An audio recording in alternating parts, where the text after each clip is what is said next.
If you've ever been swimming and got the swimmer's green hair, you can just put some ketchup on it and it'll be back to normal, apparently.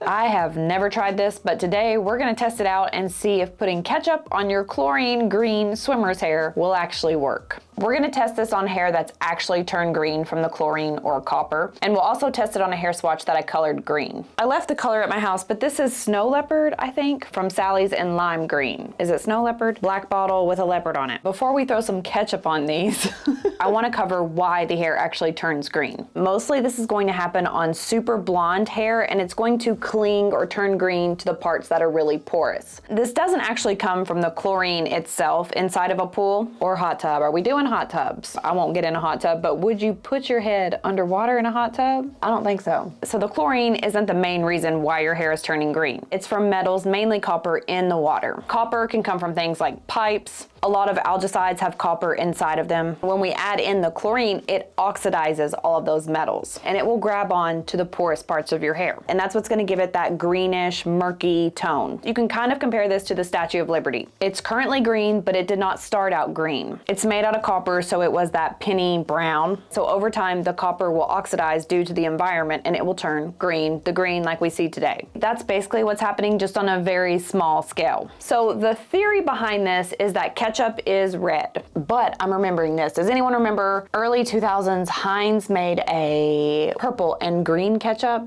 Anyway, most ketchup is red. In color theory, colors that are opposite from each other on the color wheel will neutralize each other out. Most often you're gonna see this with yellow hair. If you have yellow hair, you can use a purple shampoo to help neutralize out that yellow. So if you have green hair, across from green, Merry Christmas is red.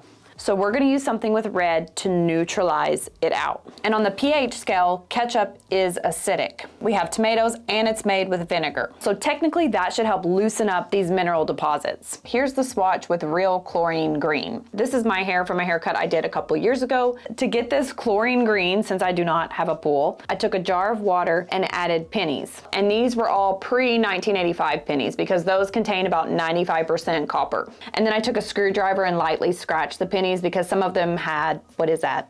Filth build up, just dirty. So that way the copper would be released faster. So I let that set for a very long time and then I added pool chlorine. So that way we're mimicking a pool. I did add too much chlorine at the beginning because it melted my hair. That's why this piece is so much shorter. It is pretty green. I was hoping for more of a green murky color, but all things considered, it is pretty green. We're gonna cover it with Heinz and it says to do it on dry hair. I am not a ketchup fan. Let's get our baby swatch. And then we'll do some of this hair color one. It does apply very nicely because it is the same consistency as conditioner. So that's a plus.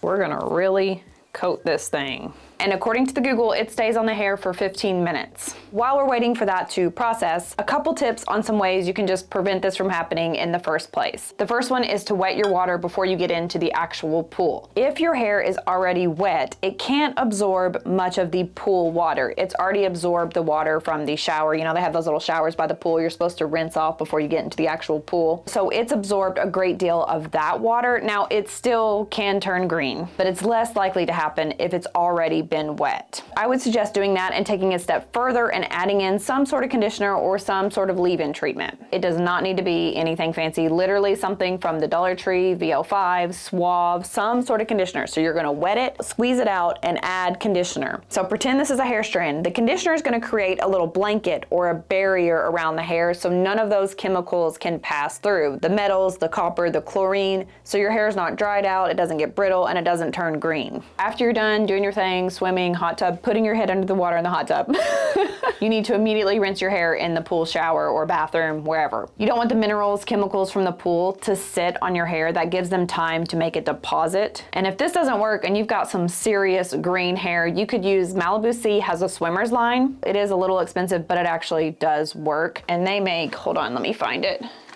The crystal packet, we've talked about these before. I forgot which one we did, but this is for swimmer's hair. It's the same concept as the one we talked about previous. I think it was the blonde one, Malibu Sea Blondes maybe. I'll put the video up here and downstairs. But this will remove the green and the buildup in about 5 minutes. I'm gonna finish letting these process. I'll rinse them out and then we'll go over the results. First, let's look at the actual hair color. And I actually think it did get lighter. Can you see this bottom chunk? You can see the blonde peeping through. This was a level 10 before I colored it compared to the top. So it actually did work a little bit on this color or colored hair. For the very tiny swatch, take a look. Get close. It may be this lighting, but to me, it does have a little tint of green, but it's not bad at all. It took most of it out. It does, to me, look a little bit more yellow than it did before. So if you do this at home, you may want to follow up with a violet-based shampoo, purple shampoo, or even a toner. But I'm actually surprised that it works. If we're being honest, I really didn't think it was gonna work or work that well. That is a cool little summer hack. But I would recommend following up with some sort of treatment or using a pH balancing shampoo like we did one not long ago, the Sally's, which I'm really liking the Sally's line. I love the leave-in treatment. I don't use it every single day. I shampoo my hair almost daily because I sweat a lot in the gym. I can't stand just letting that dry. So I don't use it every single time like they suggest. I use it maybe 3 times a week. I actually like it better than K18, the leave-in treatment. So check that out if you're looking for a K18 dupe. Anyway, a shampoo like that to bring back the pH, because remember, hair is here. We're using tomatoes and vinegar. So we're taking it a little bit out of its home, but we always want to keep hair balanced or have its pH brought back home. That's the best way to keep hair healthy. So a conditioning treatment or pH balancing shampoo, something like that to help bring it back to its natural place.